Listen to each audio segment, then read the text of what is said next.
There you are. Good morning, boys and germs. Welcome to the Daily Crack today. And a little bit of a clickbait title. The two most common injuries in CrossFit. Not so much injuries, but things that pop up in movement patterns that can lead to fucking irritations and maybe then lead to an injury if they're not addressed early enough.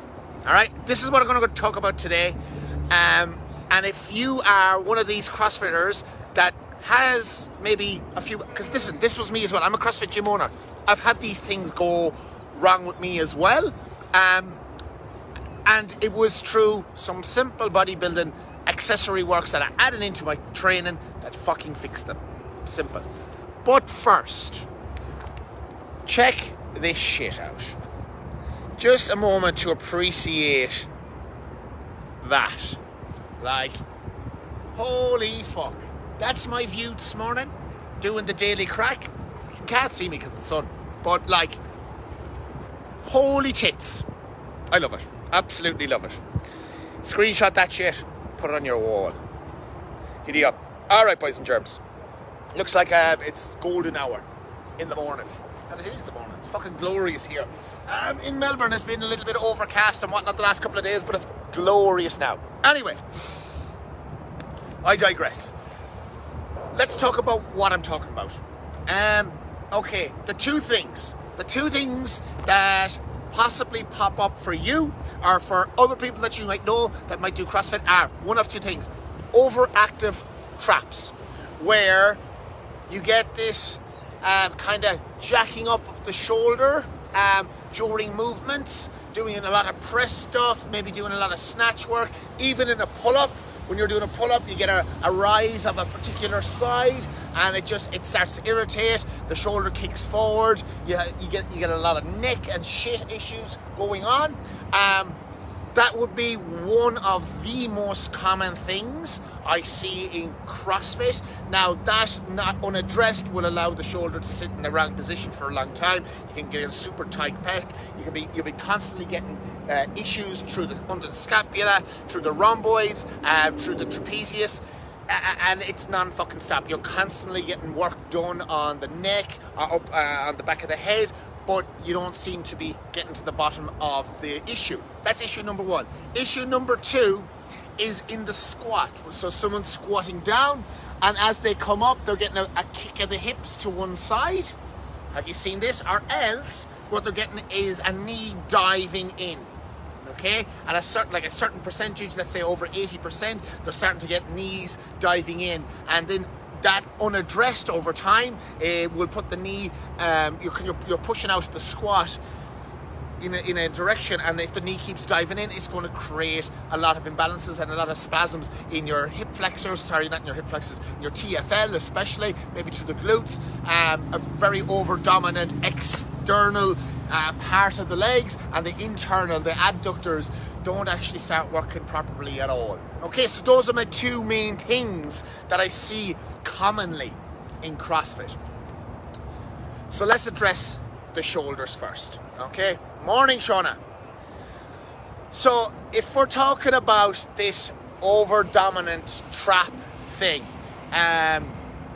it comes from a few places. In CrossFit, there's a lot of Olympic weightlifting, a lot of shrug movement. Then there's a lot of fast pressing overhead. Then there's a lot of holding barbells overhead, for example, in the snatch and whatnot. And there can be a lot of inactivity through the pecs and the lats. So my number one fix for an overactive trap would be a pulley machine, and using a pulley machine. So lat pull down, seated row. If your gym does not have a lat pull down or seated row, you can easily construct it through one of those timber dowels that you would use for dislocates and some rubber bands. Otherwise, you would do some dumbbell rows. So on the row, rowing the movement back. Because what we're dealing with here is not a problem with the traps. It's actually just an imbalance. What's happening is the traps are taking too much of the load, and they're working like a primary mover. They do assist in a lot of movements, but you're missing what needs to be working just below it. And it's an active lat, teres major, teres minor, and all those little muscles in and around the scapula to pull the shoulder back into a more comfortable position when you are overhead.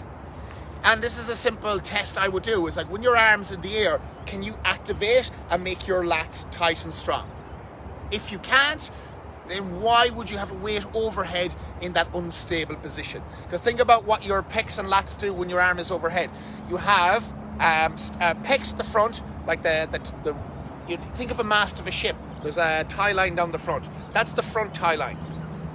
Then at the back you have your lats as another tie line. If they are not tied tight, what's happening this? It's all over the place. So what we want to do is make sure those lines are tight to stabilize the arm overhead.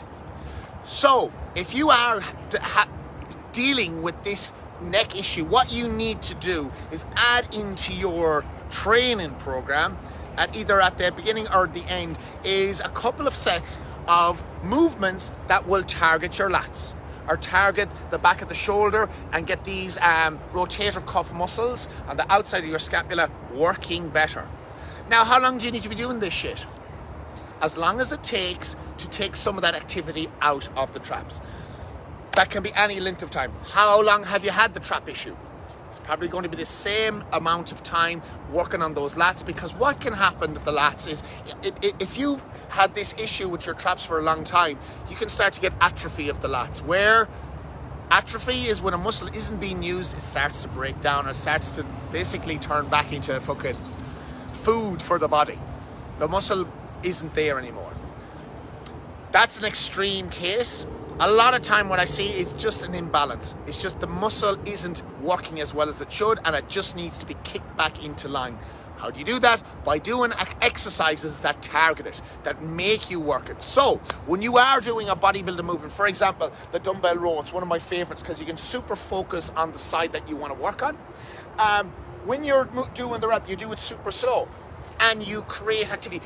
Basically, you want that muscle to start cramping. You want to work it that hard. It's as simple as slow the fucking shit down, do as many reps as you need to do until you can feel the muscle, and keep doing it. Now, normally you have a side that's working quite well. I would always say to an athlete is train both sides, but use the side that works really, really well to train the side that doesn't. So you know how to get the lat activated on one side super well. Then what are you doing here to make this side match up? Okay? That would be my first thing. And if you don't have a pulley machine, I'd recommend going to a regular Globo gym once a week, just doing lat pull down. Super arch in the back, shit that you wouldn't normally do in CrossFit. Super arch the back, squeeze the muscle as hard as you can until you feel it, and work shortened ranges. You know, in CrossFit, it's all about full range stuff, but when it comes to bodybuilding and activation of muscle, sometimes you got to shorten the range in order to feel what you want to feel. Okay? That's the first thing. The second issue we deal with is that squat. People squatting down and coming up with a heavy load and getting a bit of a hip shift, or, you know, the stanky leg, fucking the knee diving in. My first fix for that one would be the soles of the feet. How are you balanced in the feet? When you are doing any lift from the floor, bench press, deadlift, clean, snatch, squat, even a press overhead, how is the balance in your foot?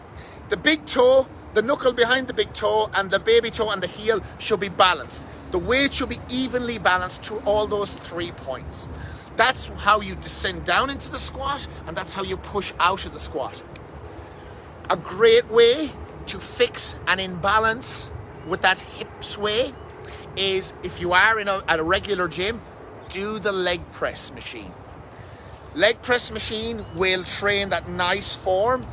Now, a great way to kind of figure out if there's an imbalance from side to side is do a single leg press. You're not going to go too heavy with this one, but you're going to figure out pretty quickly which leg plays ball and which one doesn't.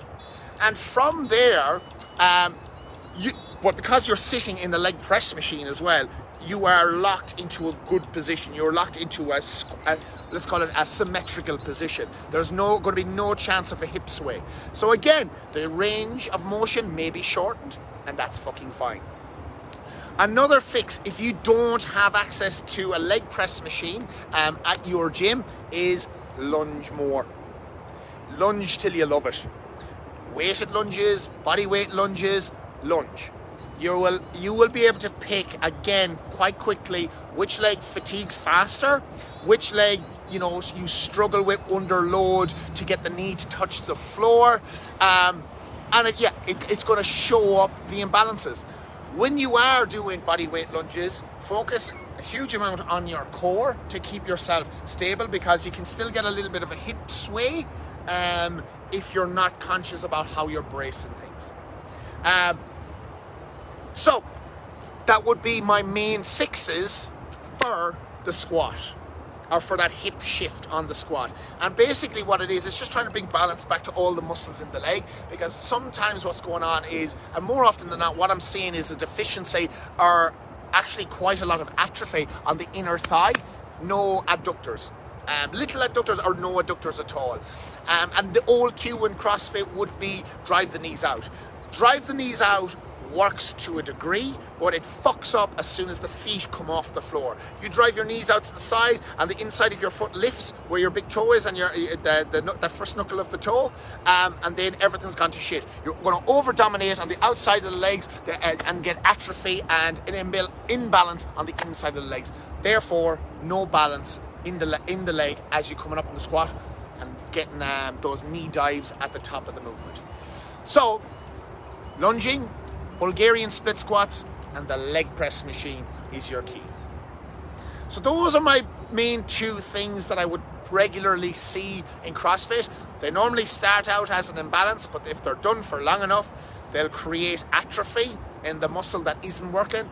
And if you don't fix it quick, atrophy is a bigger problem to fix, because when you have atrophy, it means the muscle isn't there anymore, and you have to rebuild that muscle back up. And if anyone's out there currently trying to build muscle, like the journey I'm on, it takes a fucking long time. But if the muscle's there and it's just a slight imbalance, all you've got to do is activate it. So you got to figure out what's going on with you and sort that shit out. Bodybuilding movements and bodybuilding stuff isn't your enemy. It's a necessity if you want to become stronger at your other lifts. Snatch bigger, clean bigger, squat bigger. Focus on your accessory, do those little bits and pieces, and you'll become a fucking beast of an athlete. It's as simple as that. If there's anyone that needs any more help on that, I'm more than happy. Send me your videos. I'll look at them. I can give you a couple of tips and tricks on what you can do very, very easily. And just look after yourself. Giddy up.